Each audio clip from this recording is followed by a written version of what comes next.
দিয়ে শুনো রে বাপ, ১৫০০ বছর আগে নবী যখন দাওয়াত দিতে শুরু করলেন, নবী একদল সোনার মানুষ বানাই দিলেন। এখন পশ্চিমা বিশ্বের যারা মনীষী, আমেরিকা, ব্রিটেন, ফ্রান্স, জার্মানি, ওই বড় বড় দেশের যারা ঐতিহাসিক দার্শনিক, যারা শিক্ষাবিদ, তারা গবেষণা শুরু করলো।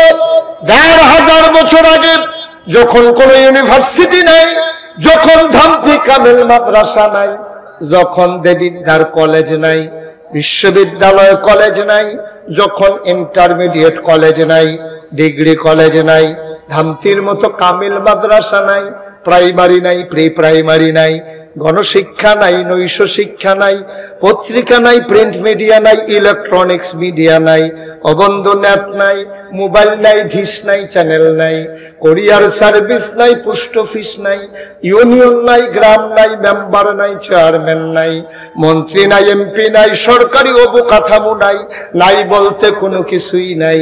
সেই জমানায় ১৫০০ বছর আগে আল্লাহর নবী ৪০ বছর বয়সে নবুয়ত পেলেন, ৬৩ বছর বয়সে ইন্তেকাল করে ফেললেন, মাত্র ২৩টা বছর সময় পাইলেন।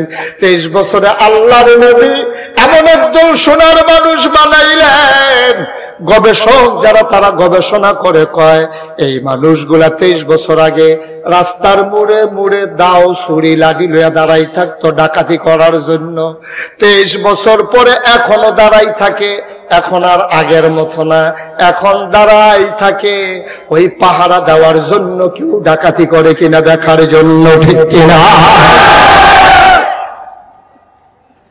২৩ বছর আগে দাঁড়াই থাকতো ডাকাতি করার জন্য, আর এখন দাঁড়াই থাকে কেউ ডাকাতি করে কিনা পাহারা দেওয়ার জন্য। সুবহানাল্লাহ বলবেন না?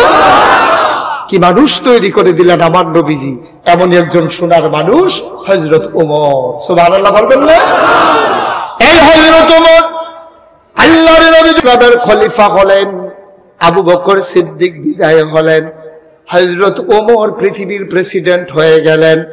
ইতিহাস সাক্ষী দেয় ওমরের রাজত্বকালে ইসলামী রাষ্ট্রের ক্ষেত্রফল ছিল আপনার ৩৩ লক্ষ বর্গ মাইল। ৩৩ লক্ষ বর্গ মাইল এরিয়ার প্রেসিডেন্ট ছিলেন হযরত ওমর।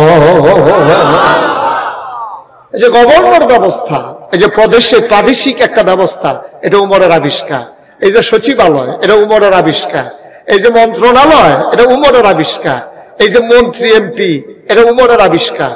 এইগুলা প্রাদেশিক ভাগ করে গভর্নর নিয়োগ করা, এটা সর্বপ্রথম করেছেন এই পৃথিবীতে আমিরুল মুমিনিন হযরত ওমর। সুবহানাল্লাহ বলবেন না?